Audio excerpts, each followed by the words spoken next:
Then, without further delay, let's move on to our first speaker. Okay.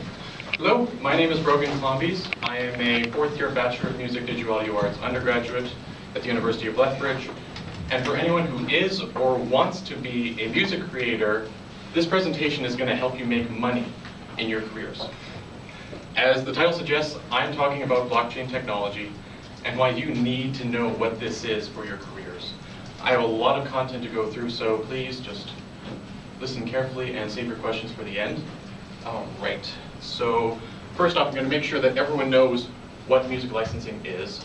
I'm going to define blockchain and smart contracts, talk about its uses in the music industry, and then close off about what perhaps you should consider in the music industry.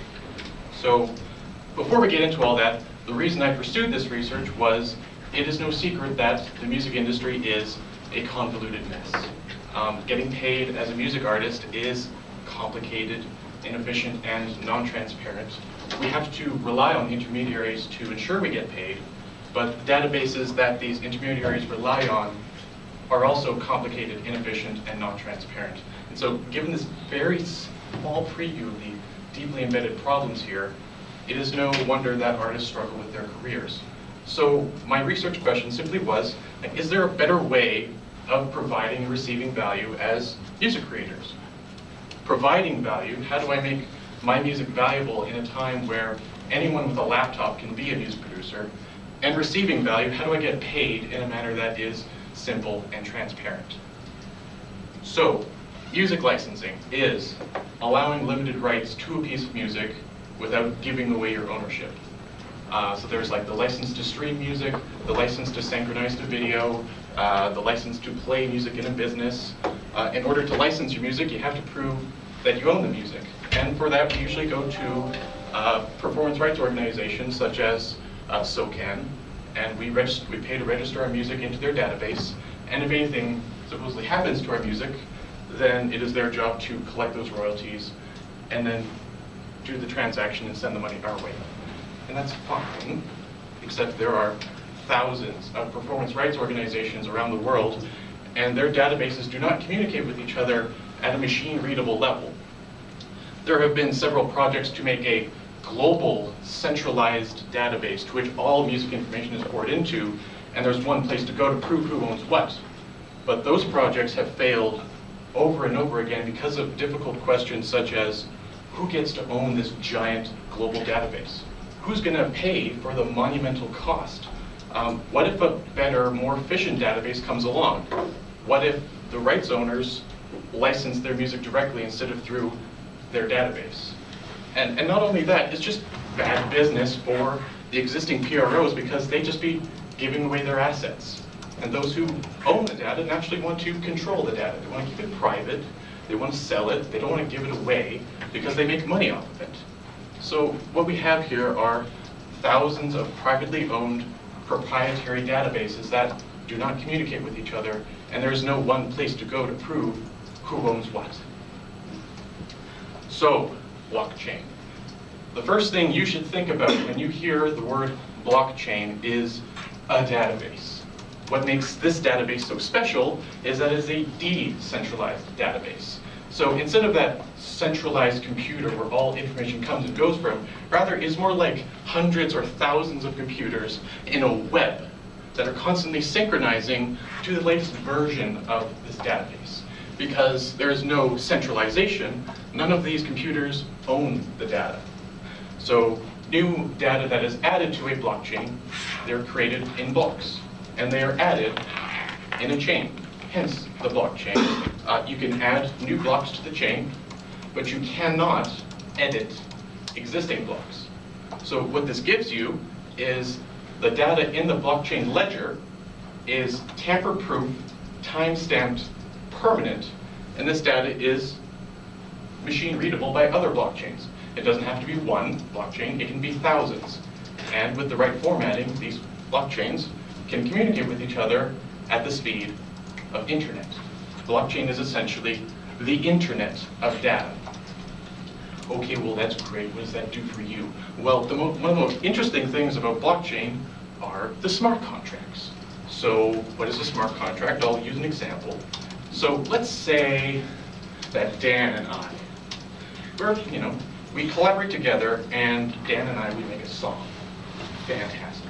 And because Dan and I are ahead of the times, we decide to upload our music, our song, to the blockchain. And so now we know everything that happens to our song in real time, even better. And so, Dan and I, we did half the work. We own half the rights. We should make half the money, right? So here's my proposition. So how's about I upload a smart contract that says, for all revenue generated by this song will be split half and half between Dan and Brogan and be sent directly to their preferred method of payment, like a PayPal, Bitcoin, Ether, whatever. And so all rights owners agree to this smart contract. It is uploaded. And so if we put it out on a streaming service, it gets some streams, maybe gets some licenses, makes some money.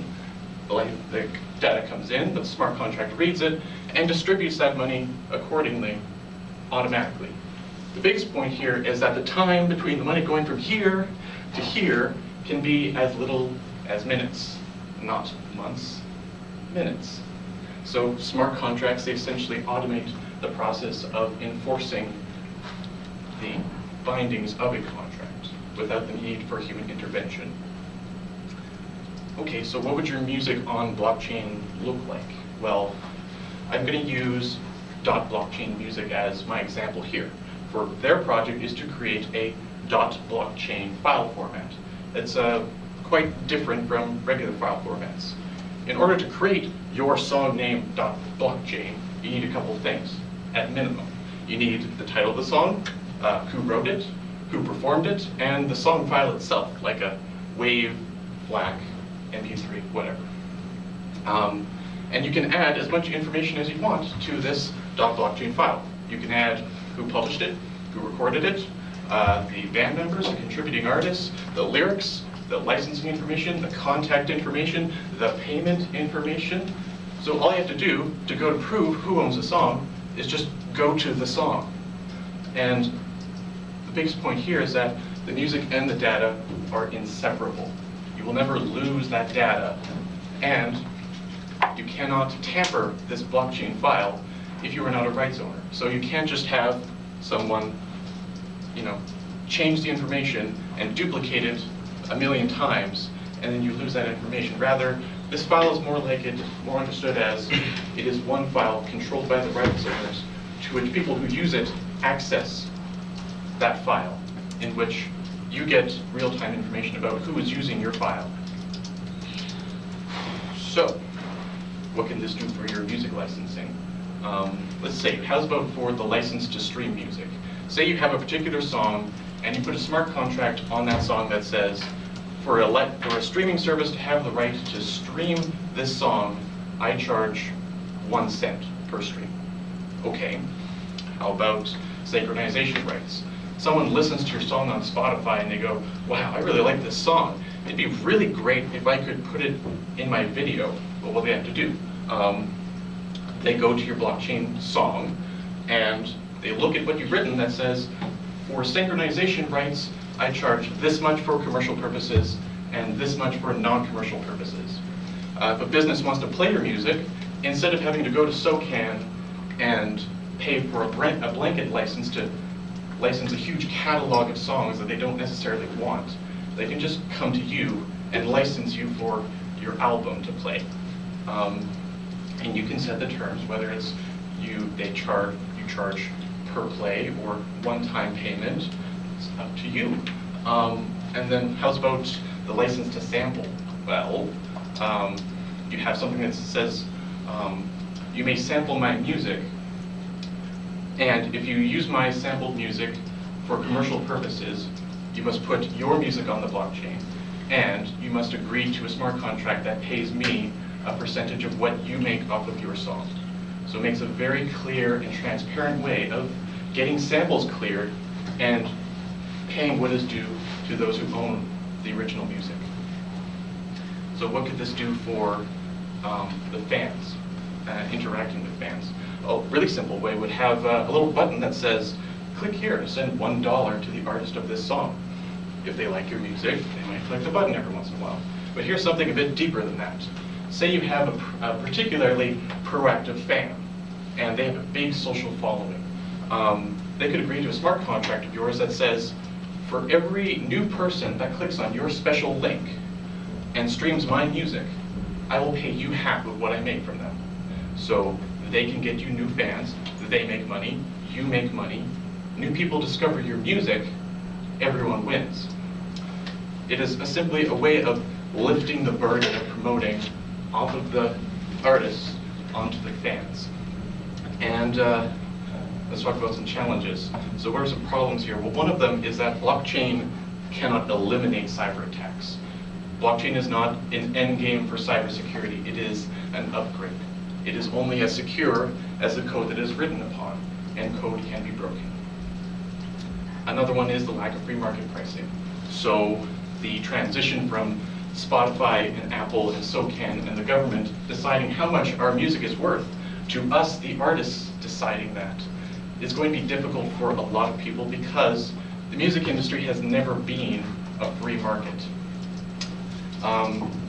The legacy catalog, the older music, is virtually impossible to index into the blockchain because this is data that was created, complicated, inefficient, and non-transparent. It is impractical. It's the reason why blockchains usually start off with fresh data. But the problem here is that the legacy catalog is what makes all the money in the music industry. And when we're talking about the legacy catalog, there is the lack of adherence to the 35-year copyright contract. What is this copyright contract? It is a law that allowed artists signed onto a label to get the rights back to their songs 35 years after their creation when they are signed onto a label and have lost the rights to their music. And so it was a good idea, except that record labels have done a fantastic job making sure that we did not know about this contract, and so that we don't get the rights back to our music. And because they don't want to lose their rights, that's how they make their money. So if a mainstream artist signed onto a label sees blockchain and wants to be a part of that, they can't do that because the record label will say, you can't do that. We own your rights. And so if the superstars can't get onto blockchain, then the blockchain will fail to reach a mainstream market. So I talked about blockchain in the music industry. So I will leave off with perhaps what you should consider. So think of this. If any consumer can be an amateur music producer, what makes your music valuable? Well, I will say that your music by itself is probably not valuable enough. The demand for purchasing music to listen to, like from iTunes, is going down in value. No one really wants that. What's going up in value is musical licensing. And why is this? Well, because more consumers are turning into producers. They are producing content online, and they need music to make their content even better. So rather than thinking of making content for other people to consume, perhaps consider making content that makes it easier and better for others to make their own content with it. And this is very true for artists and fans. It is not necessarily the music itself that is most valuable to a fan. What is perhaps more valuable to a fan is the community that facilitates creative expression about the artist. So the fan interacting with the artist, interacting with other fans, and producing their own content, like fan fiction, remixing, and so on, about the artist, creating their own content. And so what I'd want to leave off with you is that please encourage your consumers' creative expression and use blockchain to make it easier than ever for your fans, your clients, your consumers, your producers to pay you for your music.